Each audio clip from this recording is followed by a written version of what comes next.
যেমন অদ্বৈত আচার্য প্রভুর ইচ্ছা হলো সবাই কৃষ্ণ নাম করে, আমরাও কৃষ্ণ নাম করি, কিন্তু যদি গৌর নাম করতে পারতাম। তো উনি ভক্তগণকে বললেন, নীলাচলেই ভক্তগণ তোমরা এক সমবায় সৃষ্টি করো, এক দল করো, আজ আমরা গৌর নাম কীর্তন করব। যে প্রভু আমাদের জন্য ভুলোকে এলেন গোলক ছেড়ে, যে প্রভুর কৃপায় আমরা সর্বত্র পূজিত, আদৃত, সম্মানিত, সেই প্রভুর নাম গুণ করব না? কিসের ভয়? প্রভু বাধা দেন, দেবেন, মানব না। নিত্যানন্দ প্রভু তিনি বললেন, বাহ, সুন্দর প্রস্তাব। সমস্ত ভক্ত শ্রীবাস আদি একত্রিত হয়ে তারা খোল করতাল নিয়ে নীলাচলের পথে পথে আজ গৌর নাম করছেন।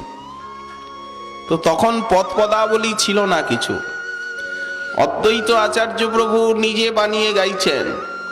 নিত্যানন্দ প্রভু বললেন, আমিও বানিয়ে গাবো।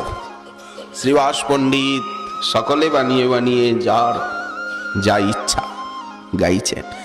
এমন তুমুল কীর্তন আরম্ভ হলো, আর কাশী মিশ্রালয়ের পাশ দিয়েই সেই কীর্তন চলেছে, সব গৌর দেশবাসী ভক্ত। মহাপ্রভু ভাবলেন, এ তো নদিয়াবাসী কীর্তনের শব্দ শুনছি, নদিয়াবাসী ছাড়া তো, বঙ্গদেশবাসী ছাড়া তো এমন মনোরম কীর্তন কেউ জানে না। উনি তাড়াতাড়ি সংকীর্তনজনক, সংকীর্তন প্রিয় কীর্তনে এসে দণ্ডবোধ করে উনিও তার ভিতরে প্রবেশ করেছেন। সঙ্গে সঙ্গে কানে এলো শ্রীকৃষ্ণ চৈতন্য নারায়ণ, দিন দুঃখী অধমের বন্ধু প্রভু মোরে দয়া করো, এইসব গাইছেন ওনারা। সঙ্গে সঙ্গে মহাপ্রভু কানে আঙ্গুল দিয়ে ছি ছি ছি বলে আর নিজের বাসায় চলে গেলেন। এদের আর উদ্দাম ভাব আরো বেড়ে গেল। সারা জগন্নাথের মন্দির কুর্মবেরের বাইরে সব পরিক্রমা করে এলেন।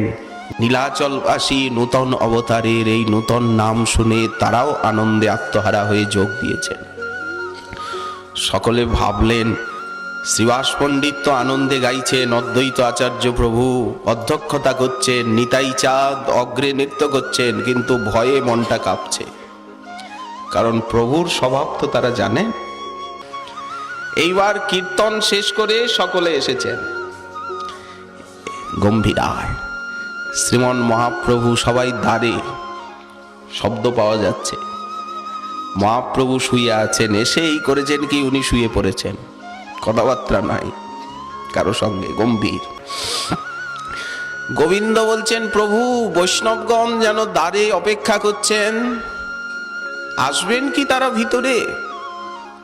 প্রভু নীরব সম্মতি জ্ঞাপন করলেন, বৈষ্ণবগণ এসেছেন, বসেছেন, গোবিন্দ বসতে দিয়েছেন।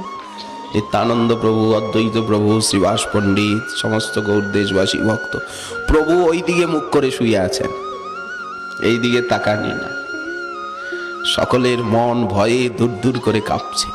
কামনা কি না, সবই কামনার খেলা, যে গৌর নাম প্রচার হোক, গৌর লীলার প্রচার হোক, সবারই এই কামনা। দেখুন কামনা দিয়ে কিভাবে গৌরের সেবা হয়। তো কতক্ষণ প্রভু শুয়ে থাকবেন? দৈন্যের মূর্তি অদ্বৈত আচার্য প্রভুকে উনি এত সম্মান করেন, শ্রীপাদ নিত্যানন্দ প্রেম ভক্তি রসাবতার এসে বসে আছেন, উনি কি ওপাশে মুখ ফিরে শুয়ে থাকতে পারেন? দৈন্যের মূর্তি এই নদিয়ার অবতার, দাস্য অভিমানে মগ্ন চিত্ত। প্রভু উঠলেন, সামনে অদ্বৈত আচার্য প্রভু। তো ওনাকে তো কিছু বলবার সাহস নেই ওনার, কারণ কি বলতে কি বলে দেবেন উনি। শ্রীবাস পণ্ডিতের দিকে তাকিয়ে বলছেন, পণ্ডিত, ভুবন মঙ্গল কৃষ্ণের নাম ছেড়ে দিয়ে আজ তোমরা কি গাইছিলে আমায় বোঝাও, তুমি তো পণ্ডিত, শাস্ত্র যুক্তি দিয়ে বোঝাও। শ্রীবাস পণ্ডিত হাতটা এমন করছেন। বলি, কি ইঙ্গিত করলে?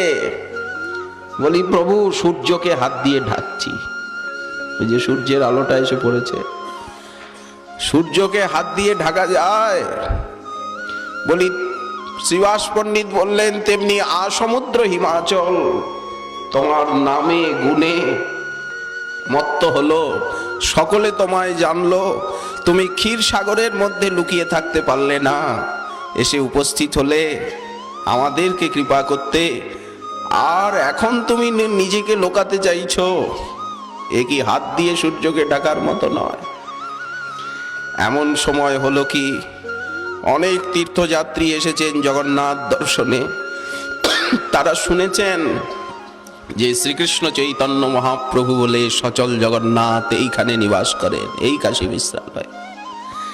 তারা প্রভুর দর্শনে এসে উপস্থিত, বাইরে কপাট দেওয়া। তারা উচ্চেশ্বরে জয় শ্রীকৃষ্ণ চৈতন্য ভগবান, কৃপা করে প্রভু দর্শন দাও চিৎকার করছে। শ্রীবাস পণ্ডিত বললেন, ওই দেখো, কান পেতে শোনো, আমরা ওদেরকে শিখাতে গেছি। ওই যে তোমার, ওই যে শোনা যায়, জয় ভগবান শ্রীকৃষ্ণ চৈতন্য মহাপ্রভু। আমরা দুঃখী, দূর দেশের থেকে এসেছি, প্রভু দর্শন দিন। মহাপ্রভু বলছেন, শ্রীবাস, তুমি আমাকে জব্দ করবার জন্য, তুমি তো মহাভাগবত, আমি তো তোমার সঙ্গে কথায় পারবো না। তুমি আমাকে জব্দ করবার জন্য ওদের হৃদয়ে শক্তি সঞ্চার করে আর এসব বলাচ্ছ। শ্রীবাস পণ্ডিত নিজ প্রশংসা শুনে মরমে মরে গেলেন। মহাপ্রভু শুধু এতটুকু বললেন সজল নয়নে, যে নিজেকে লোকাতে চায় তাকে তোমরা কেন প্রকাশ করো। ভক্তগণ হেসে ফেললেন প্রভুর এই ছোট্ট মন্তব্যটুকু শুনে। যে নিজেকে লোকাতে চায় তাকে কি প্রকাশ করা উচিত? ভক্তগণ যখন হাসতে লাগলেন, প্রভুর মুখেও হাসি ফুটল। সকলে বিদায় নিলেন। বাইরে এসে অদ্বৈত আচার্য প্রভুর বিক্রম দেখে কে? ভক্তগণ, এতদিন প্রভুর ভয়ে আমরা প্রভুর নাম গুণ গাইতেও পারিনি, লিখতেও পারিনি।